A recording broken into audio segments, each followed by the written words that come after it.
अयोध्या और दशरथ का तात्पर्य क्या है? अयोध्या शब्द वेदों में आया है। देवा नाम पुरयोध्या वेदों में वर्णन आता है।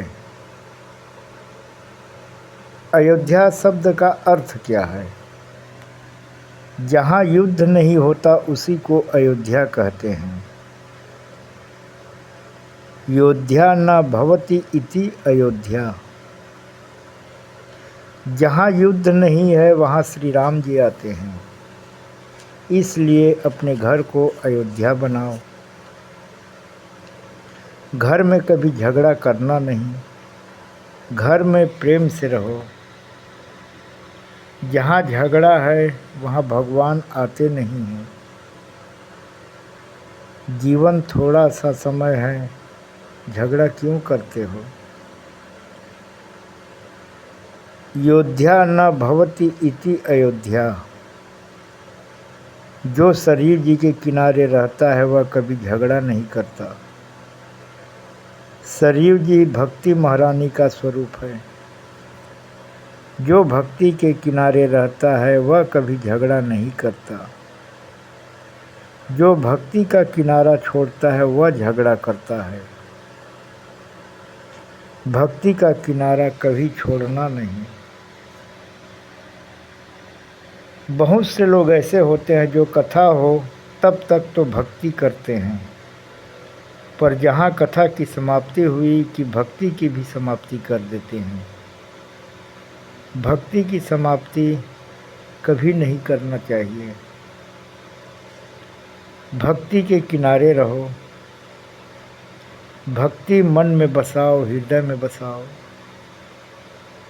भक्ति का किनारा कभी छोड़ना नहीं। श्री सरयू महारानी भक्ति का स्वरूप है। जो भक्ति के किनारे रहता है वह कभी झगड़ा नहीं करता। उसका घर, उसका शरीर अयोध्या बन जाता है। अध्यात्म रामायण में एक एक दिव्य स्वरूप समझाए हैं। दशरथ किसे कहते हैं? 5 ज्ञान इंद्रिय और 5 कर्म इंद्रिय रूपी घोड़े को जो अपने काबू में रखता है वही दशरथ है।